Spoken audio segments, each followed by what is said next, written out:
Lo pernah nggak ngerasa gugup banget waktu harus ngomong di depan orang, atau cuma sekadar duduk di tongkrongan, tapi rasanya kayak sendirian di tengah keramaian? Lo ngerasa kayak semua mata lagi mandangin lo, nunggu lo ngelakuin kesalahan, atau mikir yang aneh-aneh tentang lo. Padahal mungkin kenyataannya nggak kayak gitu. Tapi tetap aja, rasa nggak nyaman itu muncul. Dan akhirnya, lo milih buat diem. Main HP, pura-pura sibuk, atau malah milih nggak datang sama sekali ke tempat ramai. Lu ngerasa kayak nggak punya tempat, nggak punya suara.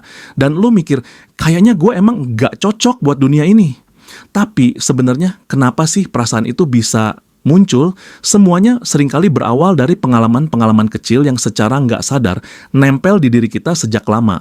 Bisa jadi dari masa kecil, ketika lo pernah dibilang jangan cerewet waktu lo lagi semangat cerita. Atau waktu lo dibandingin terus sama saudara atau temen kayak, lihat tuh dia bisa juara 1, kok kamu ranking bawah terus? Pelan-pelan, tanpa kita sadar, itu semua membentuk suara-suara di kepala kita yang terus bilang, gue nggak cukup baik buat didengerin dan diharapkan. Masuk ke dunia yang serba cepat dan penuh pencitraan, kita makin gampang ngerasa kecil. Di sosial media, semua orang terlihat punya kehidupan yang sempurna. Pintar ngomong, punya banyak temen, hangout ke sana-sini. Tapi kita lupa satu hal penting, yang ditampilin di sana cuma highlight, cuma potongan terbaik. Sementara kita yang tiap hari berjuang dengan cemas dan keraguan, ngebandingin highlight mereka dengan blooper dan kegagalan kita. Hasilnya, kita ngerasa kalah, nggak berharga, dan makin menarik diri. Yang lebih menyakitkan lagi, seringkali kita ngerasa harus jadi versi lain dari diri kita biar bisa diterima. Harus lucu, harus nyambung di semua topik, harus kelihatan pintar, harus selalu punya cerita seru. Padahal, jadi diri sendiri aja rasanya udah berat, tapi kita maksa buat jadi orang lain, sampai akhirnya lupa siapa kita sebenarnya. Lu tahu nggak kenapa lu selalu ngerasa nggak pede di keramaian? Karena lu terlalu sibuk ngelihat diri lu dari kacamata orang lain. Lu lupa buat lihat diri lu sendiri dari kacamata lu terlalu khawatir dianggap aneh, terlalu takut ditolak, sampai lupa bahwa lu juga punya nilai, punya cerita, punya keunikan yang enggak dimiliki orang lain.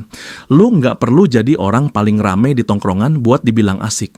Kadang cukup jadi orang yang tulus dengerin cerita, udah bikin lu layak buat jadi bagian dari lingkaran itu. Dan tahu nggak, rasa nggak percaya diri itu wajar, itu bagian dari perjalanan. Tapi bukan berarti lo harus terus-terusan dikendalikan olehnya. Pelan-pelan lo bisa belajar untuk berdamai, belajar untuk hadir di tengah keramaian tanpa ngerasa harus jadi pusat perhatian. Belajar untuk ngomong walau cuma sepatah dua patah kata, karena lo sadar suara lo juga penting.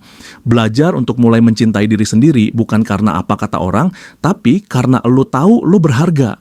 Enggak semua orang dilahirkan dengan kepercayaan diri tinggi, tapi setiap orang bisa tumbuh. Dan pertumbuhan itu datang ketika lo mulai berani muncul, berani ngomong, berani salah, dan tetap lanjut. Jadi, kalau lo sekarang masih suka ngerasa minder saat bersosialisasi, pelan-pelan aja, nggak apa-apa, nggak ada yang salah sama lo, dan jangan pernah mikir lo sendirian. Karena banyak banget orang yang juga lagi berjuang dengan rasa takut dan ketidakpercayaan dirinya, mereka cuma pandai menyembunyikannya. Lu nggak harus sempurna buat bisa diterima. Lu cukup jadi diri lu sendiri yang terus berusaha jadi lebih baik hari demi hari. Lu pantas ada di dunia ini. Lu pantas didengerin. Dan lu pantas dicintai. Bahkan dalam diam lu sekalipun.